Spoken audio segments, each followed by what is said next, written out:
En fin d'après-midi du lundi 5 janvier dernier, les personnes qui se trouvaient dans une salle de sport à Londrina, dans le Paraná, ont été surprises par un événement surréaliste et tragique qui a commencé avec l'entrée désespérée de David Prado, 37 ans, qui, bien que blessé et en train de saigner, a sauté le tourniquet d'accès. Dans la salle de sport, il a demandé de l'aide, désespéré, demandant une ambulance, et s'est réfugié à l'intérieur du bâtiment. Derrière lui, il y avait Lucas Ferreira dos Santos, 30 ans. Il était armé d'un couteau, il a rattrapé la victime, à qui il avait déjà porté des coups, et il a donné le 5e et dernier coup, entraînant la mort de David. Là, même sur le sol de la salle de sport, devant de nombreux témoins, et tout était filmé. C'est un aspect vraiment insolite, n'est-ce pas? Parce que quand on connaît les affaires criminelles racontées, je ne montre jamais les images ici, même si elles sont disponibles publiquement. Mais quand tu vois les images, parce que cette affaire est devenue virale, n'est-ce pas? Tu es choqué, surtout parce que tu peux même te faire une image mentale quand tu écoutes seulement l'affaire. Quand tu vois, tu te dis, mec, comment c'est possible? Tu vois la personne comme possédée, endiablée, ou simplement, je sais pas, mec, tout est très très étrange. Ça me paraît bizarre comme ça, tu vois. On dirait que la personne prend du plaisir à faire ça. Je sais pas si elle est aveuglée pour une raison, mais c'est comme une attaque animale, tu vois. Complètement féroce, rien ne l'arrête jusqu'à ce que l'objectif soit atteint. Mission accomplie. Comme je l'ai dit dans une autre vidéo ici sur la chaîne, tu vois. Qu'ensuite on va voir, ce gars-là a été arrêté, évidemment. On va voir toutes ses déclarations lors des audiences préliminaires et tout le reste. Tu vois une expression là? Un peu comme si, bon, parmi les spectateurs qui étaient là à la salle de sport, tu vois, qui ont été témoins du crime, l'un d'eux était prêt à réagir à cela. C'était un policier qui s'entraînait là et qui a maîtrisé l'assassin. La police militaire est vite arrivée pour arrêter Lucas. Et oui les gars, c'est choquant. Mais avant de raconter les événements menant à ce crime, il faut aussi qu'on prenne un moment pour penser à ceux qui étaient là, n'est-ce pas? Les employés, les personnes qui s'entraînaient là, non. Des gens au hasard. Imaginez le choc émotionnel, non? Imaginez être témoin d'une vie arrachée de cette façon, là devant vos yeux. Ce serait irresponsable d'affirmer que ces personnes resteront inchangées, car cela marque, n'est-ce pas? Il est impossible qu'une personne ne soit pas marquée par un choc émotionnel. Face à cela, je ne sais pas, hein, mais la vie, face à cela aussi. On doit réfléchir au fait que la vie est un souffle, n'est-ce pas, les amis? Alors, je ne sais pas, avant qu'on continue ici, ça ne coûte rien, n'est-ce pas, de faire ce petit cliché. Donnez de la valeur à votre famille, à vos amis. N'oubliez jamais de montrer votre amour chaque jour. Dites « je t'aime » à ceux que vous aimez. Parents, enfants, frères, sœurs, conjoints. Un jour, malheureusement, ce sera la dernière fois. Ainsi, nos sincères condoléances à la famille de David. Il laisse derrière lui un fils de 6 ans. Une histoire très triste. Un enfant perd son père, victime d'un homicide lâche et brutal comme celui de David. Avant de plonger dans les détails de cet épisode, vérifiez votre abonnement à la chaîne. Si vous aimez les affaires réelles et les détails, likez, commentez ou envoyez un emoji. Ça m'aide et si possible, devenez membre de la chaîne.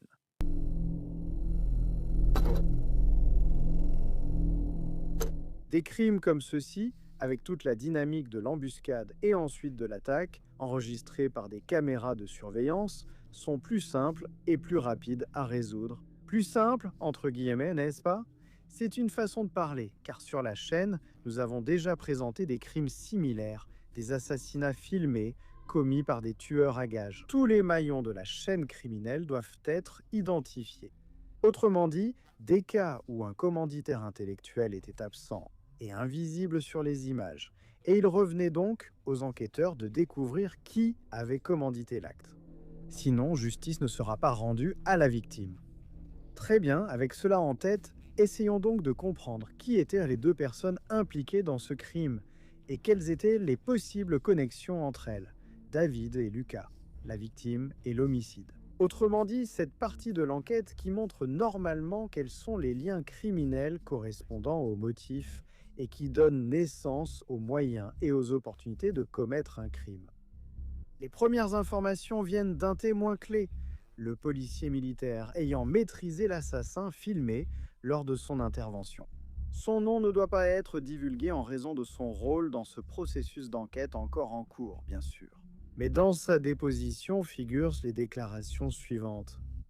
Tout a commencé avec le retour soudain de David à la salle de sport où il venait de s'entraîner. Il est entré en courant et en criant dans la zone d'entraînement. Appelez l'ambulance! Appelez l'ambulance! Au secours! Aidez-moi!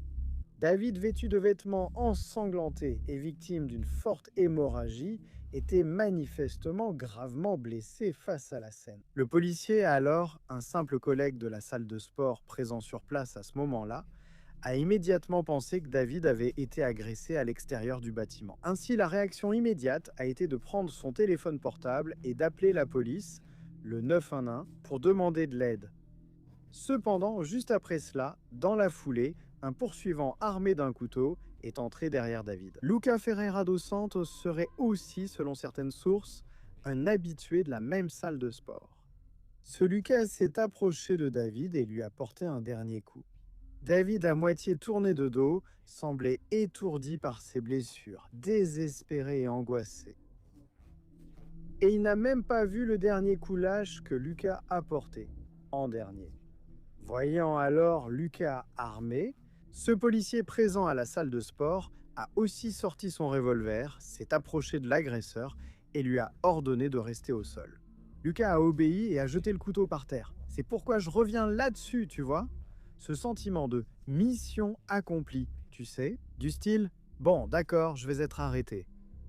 Et là, une discussion commence. Donc, s'il y a préméditation, cela concerne non seulement le crime, mais aussi toutes les étapes qui suivent.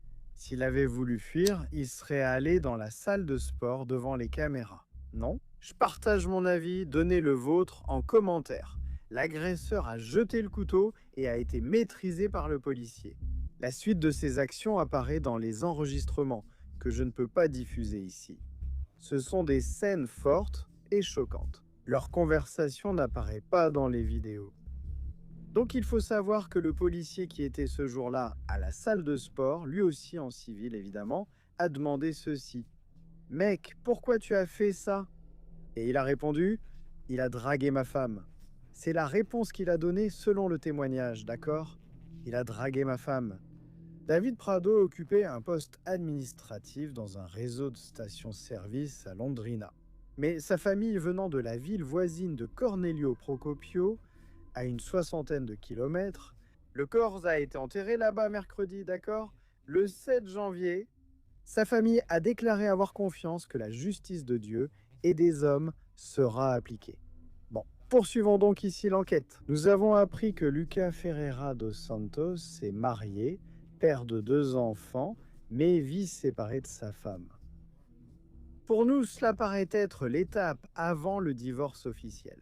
Ainsi, on comprend que si David, la victime, s'était impliqué avec l'épouse de Lucas, cela aurait eu lieu. En dehors de la conception d'une trahison conjugale, d'une trahison au sens classique, où la personne est mariée et que cela se passe dans son dos, n'est-ce pas ? Car la femme en question, dont l'identité a également été protégée, ne vivait plus comme une femme mariée.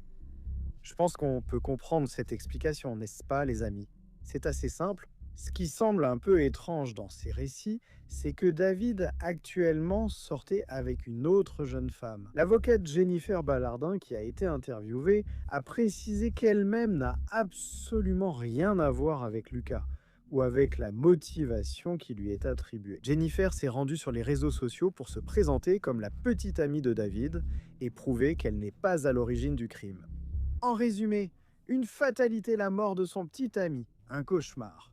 Elle est entraînée dans l'histoire. Vous voyez comment ça marche, non ? Tout s'enchaîne, et quand on réalise, c'est un vrai sac de nœuds, non ? D'ailleurs, cette jeune femme en deuil a évoqué sur les réseaux sociaux que la motivation du meurtre serait des sentiments mesquins de Lucas. C'est-à-dire la jalousie, l'insécurité et surtout l'envie. Jennifer a également mentionné que David et elle, qui étaient en couple depuis 4 mois, planifiaient déjà les prochaines étapes de leur relation. Ils avaient déjà choisi une maison pour y vivre et il y avait des projets de voyage, ils avaient des projets pour un foyer heureux. Enfin, les amis, des choses de couple qui apprennent à se connaître, qui sont amoureux, etc. Elle a souligné les qualités de son compagnon et son rôle de père attentif auprès de son fils, issu d'une précédente relation. Cependant, le début de 2026 a brisé ses rêves, comme nous l'avons vu. Ainsi, ce que l'on peut imaginer, c'est que si la victime a eu une relation avec l'ex-femme de Lucas, c'était déjà une histoire qui appartenait au passé. Nous pensons que l'enquête avancera grâce aux témoignages d'amis, de proches et surtout à la levée du secret des téléphones portables, ce qui aidera à résoudre ce mystère. L'affaire est menée par la brigade des homicides de Londrina. Il est nécessaire, les amis, de bien comprendre ce que cela signifie réellement. Tu as touché ma femme. Non, il se peut même que David n'ait jamais regardé l'ex-femme de Lucas. Ici, cela ouvre beaucoup de possibilités, n'est-ce pas, les amis?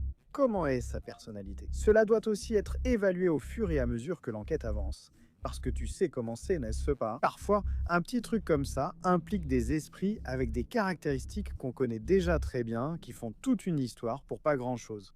Je ne défends personne ici, d'accord? Je fais juste des suppositions basées sur ce qui est public.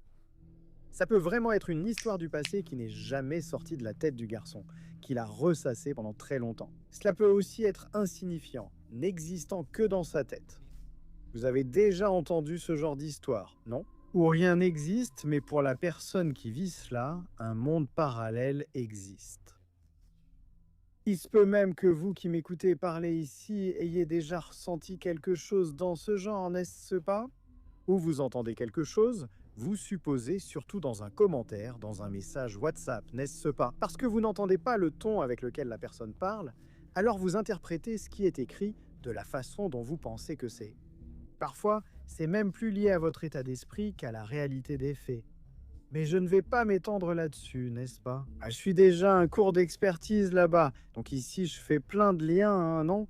Je ne sais pas, les gars, des épisodes comme ça, hein? Beaucoup de jalousie maladive, de soupçons et d'extrapolations infondées, c'est malheureusement fréquent, non? Dans les relations, mais parfois, ce ne sont que des délires. Donc, il faut attendre une conclusion plus précise de l'enquête, d'accord? L'épouse, ou plutôt l'ex-épouse de Lucas, selon certaines sources, s'est présentée spontanément au commissariat le 7 janvier. Accompagnée de son avocate, elle aurait confirmé lors de sa déposition avoir eu une relation avec David il y a quelques mois alors qu'elle était séparée de son mari. En résumé, la docteure Thaïs Indiara a déclaré que sa cliente avait rencontré la victime, mais qu'elle, en tant qu'avocate, ne ferait aucun commentaire sur les déclarations faites. Elle a aussi demandé la confidentialité pour protéger la vie privée de sa cliente, l'épouse de l'agresseur. La grande vérité, c'est qu'il s'agit d'un crime commis de manière lâche, en embuscade ou en guet-apens, lorsque l'agresseur est resté immobile sur le parking de la salle de sport, dans le quartier Gleba Palano, attendant que la victime sorte. Il a été vu assis, manipulant son téléphone à 18h41 jusqu'à ce que la victime termine son entraînement et se dirige vers la voiture garée. C'est alors que Lucas s'approche de David comme s'il voulait parler.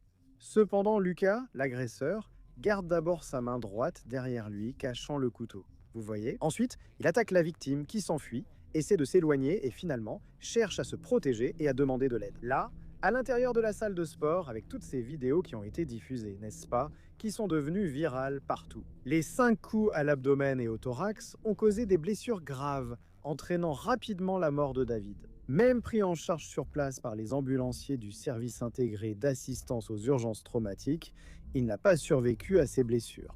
Selon la définition technique du commissaire de police, la suite logique et chronologique des faits montre un comportement conscient et progressif visant à provoquer la mort. En d'autres termes, le gars savait ce qu'il faisait et voulait le faire. Autrement dit, il ne s'agissait pas d'agir impulsivement sous l'émotion ou dans une dispute comme « Oui, je suis sorti avec ta femme, je m'en fiche ». Non, la journée se passait normalement et chaque geste était déjà réfléchi. Maintenant, si ce n'est pas ça, il faudra que tout soit clarifié au cours de l'enquête. Je ne sais pas, c'est ce que semblent indiquer les images.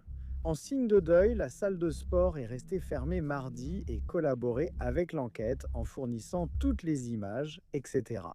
Désormais, l'extérieur comme l'intérieur sont des scènes de crime. Détenu pour homicide caractérisé par la cruauté et la faiblesse de la victime, Lucas est resté silencieux lors de sa déposition.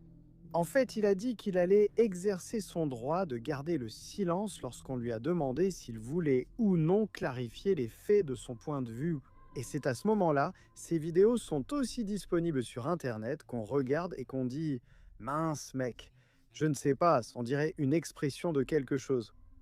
Je ne sais pas si je regarde trop de vidéos sur le langage silencieux, mais ça donne cette impression genre « Ah, j'ai lavé mon honneur ». Je ne sais pas ce qui lui passait par la tête. Il va prendre quelques années, voilà. Et si on prouve encore qu'il y avait là-bas, comment ils appellent ça, hein? Forte émotion. Ah là là. Salaire, comme dit le professeur Raimundo. Avant de finir, je voulais aussi évoquer une autre info sur l'audience de Lucas, où il pleure en disant qu'il est marié, beau-père d'un garçon de 13 ans et père d'un fils de 5 ans avec sa femme actuelle, entrepreneur et soutien de famille. Des fonctions dignes, n'est-ce pas? Mais il aurait dû y penser avant, non? Pourquoi a-t-il été arrêté en flagrant délit? La détention en flagrant délit est devenue préventive. L'avocate de Lucas a demandé une liberté provisoire, refusée par la justice. Et, d'après ce que nous savons, il est détenu au centre intégré de tri des détenus de Londrina. Du moins jusqu'à la fin de cette production ici, n'est-ce pas? L'affaire continue, non? D'autres événements sont attendus. La défense a soutenu qu'au moment du crime, il était sous l'effet de médicaments contrôlés et a donc demandé que Lucas réponde en liberté. Tu vois le genre? Cela parce qu'il n'a pas de casier judiciaire et qu'il a besoin d'un traitement psychiatrique continu. En refusant, le juge a affirmé que la gravité du crime l'emporte sur les arguments présentés et que les médicaments peuvent être remis directement à l'établissement pénitentiaire. Là, le juge a été précis. Il a même un peu ironisé, n'est-ce pas? La question demeure, serait-il dangereux pour son ex-femme ou la société en liberté? Où il peut rester calme, circuler en ville et reprendre l'entraînement normalement comme si de rien n'était. Cela n'est arrivé qu'à la famille du jeune homme assassiné. Eux, en revanche, vont rester avec cette blessure qui fait mal, qui lancine pour le reste de leur jour, le fils, le père, la mère, les grands-parents, les frères et sœurs, enfin toute la famille. Tout le monde va rester meurtri, blessé lors de ces moments-là, lors des dates commémoratives. Tout le monde va pleurer. Ils resteront comme ça pour toujours. De l'autre côté, il pourrait régler ses comptes, non? Tout va bien. Je trouve cette argumentation intéressante venant de lui. Il pleure en disant qu'il a une femme, un beau-fils, un enfant, etc. Il est père de famille et doit subvenir aux besoins du foyer. Que se passe-t-il dans la tête de quelqu'un pour tout quitter et agir ainsi? Comme un animal féroce, incapable de contrôler son instinct primitif, n'est-ce pas? Parce que bon, si l'affaire a commencé là-bas, sur le parking, plusieurs fois là-bas, le gars a réussi à s'échapper. Bon, peut-être que s'il était parti, David aurait pu avoir une chance de survivre, non? Non, mais il est revenu et l'a frappé à nouveau dans le dos. Donc voilà, non? Je ne sais pas. Il est probable que l'affaire soit instruite, qu'elle aille en procès, et nous attendons de voir quel sera le dénouement. L'histoire, du moins du point de vue de la loi, n'est-ce pas? Parce que la conclusion de tout cela, d'un point de vue plus large, du moins je le crois, ça va mettre du temps à être réglé, tu sais? Je veux connaître votre avis là-dessus, sur la question que je viens de poser il y a peu de temps. Alors, est-ce que cela représente un danger? Ou peut-on vivre tranquillement, comme si la vie continuait normalement? Comme si ce n'était qu'une pierre, il y avait une pierre sur le chemin. Quel est votre avis, vous les spécialistes, en droit pénal? Je plaisante, bien sûr. Je veux votre avis en tant que personne qui suivent des affaires criminelles. Je vous remercie énormément de votre compagnie, un bisou du roux et à bientôt pour le prochain épisode. Bonne nuit.